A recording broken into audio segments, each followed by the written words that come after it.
Time to wake up, ladies and gentlemen. Don't just fucking scroll on this morning. I've got a lot to talk to you about and a lot of good stuff for you. So it's really important. So if I find out that you're just scrolling on, then you're in deep trouble.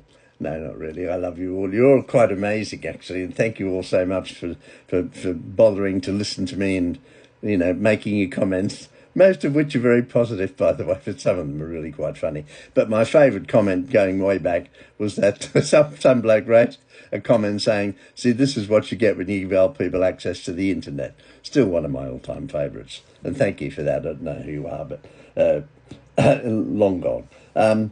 Angela Rayner, do you remember her? She was an MP, and I think she was in the cabinet. Oh, of course we do. Okay, she's under fire as the boyfriend ferried around by taxpayer-funded bodyguards in her £80,000 taxpayer-funded BMW. Calls for investigation after two close protection officers, because she's got security, said to cost taxpayers thousands, which it would, helped Sam Tarry, that's her boyfriend, by the way, move bags and boxes.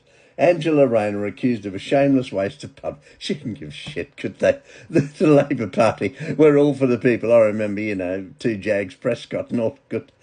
Well, they're full of shit. They always do it. They've always have done it, and she's doing it and taking the mickey out of all the British people, the people who can hardly afford to fucking, put food on the table, and our vets suffering terribly while illegal immigrants get free accommodation. I'm not going to go off about that because we all know what's going on with this fucking illegal immigration, which is out of control in the UK.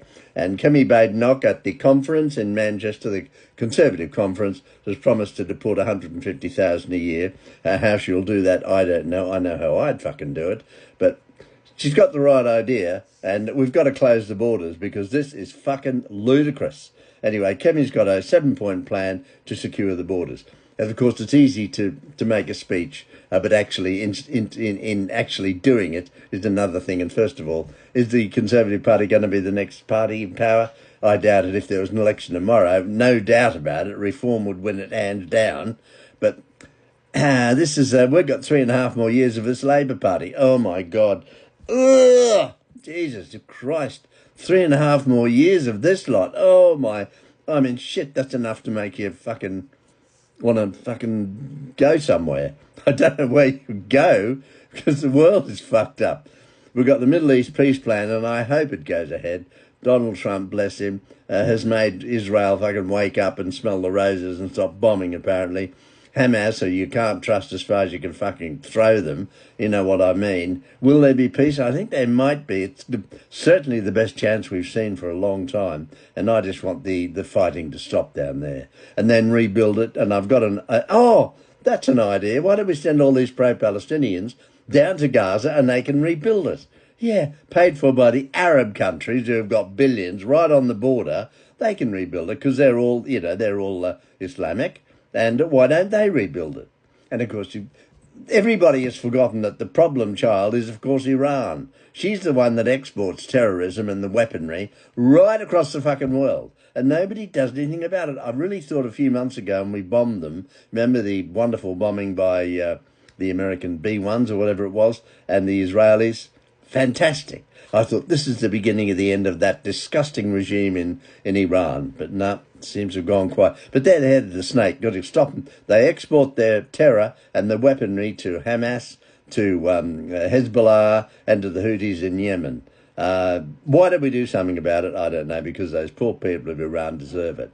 And while I'm I haven't forgotten, and a number of people have taken it up, whether it's following on from mine, but what's happening in Nigeria is fucking appalling.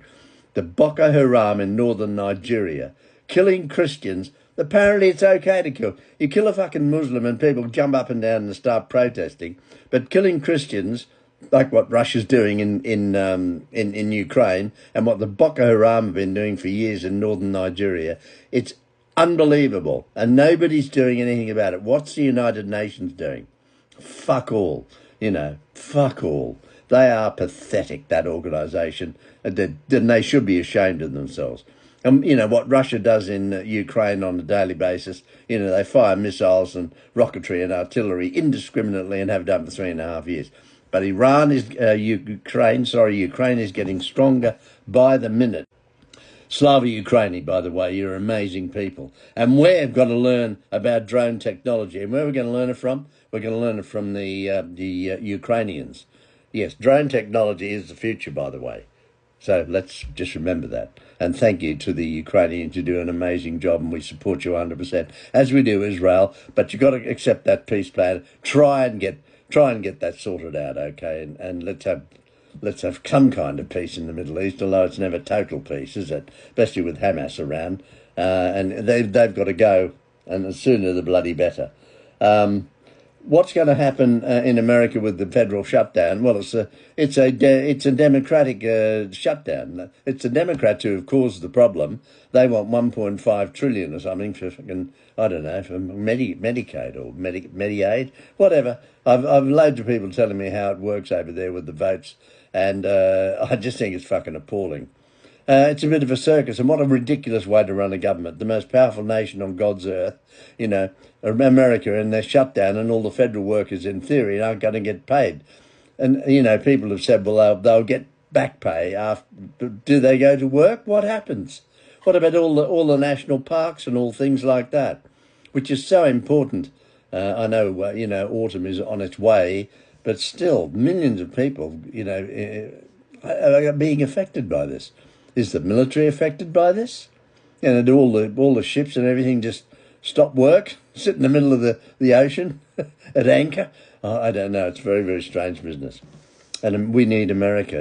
We absolutely need America. And Donald Trump, I think, is doing a pretty good job. And good luck with what happens in the Middle East. And also something I just want to mention briefly. I've mentioned it before about Enoch Powell. He was a bloody genius. He was a professor, the youngest professor ever. He was actually at the University of Sydney, where he was after a Trinity College scholarship, which he got because he was a genius. 17, where he graduated with a start first in classics. By 25, the youngest professor of Greek in the British Empire at the University of Sydney, Australia. Didn't have to say that, did we? Sydney, Australia? Or maybe you do. Anyway, 37 to 39. In his early writings, in poetry, scholarly papers, and also he enlisted in the British Army as soon as the outbreak of the war, rising, cop this, from private to brigadier, okay, which is the second highest rank you can get, or third highest rank you can get in the British Army, to brigadier in 6 years. Okay, a record for rapidity. And he served in North Africa assessing intelligence about Rommel's forces, got an MBE in 43, later in India, and contributed to planning for the South Asia Command Area. He was absolutely independent.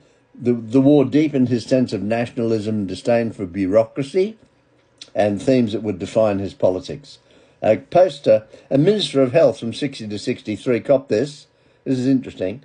Okay, don't scroll on again, for fuck's sake. Watch. Jesus, doesn't take long out of your day. Plenty of time to go and have a cup of tea or whatever. Powell oversaw a massive hospital building program, recruiting 100,000 nurses, mainly from Commonwealth countries. There you go. Ironically, the very immigration he later was worried about. But anyway, he's more famous for his Rivers of Blood speech, and how bloody true it's turned out to be. Because quite frankly, in this country, we're walking into a fucking nightmare, blindfolded into a nightmare. So don't come the raw prawn with me and say something like, oh, we don't know what he's fucking talking about.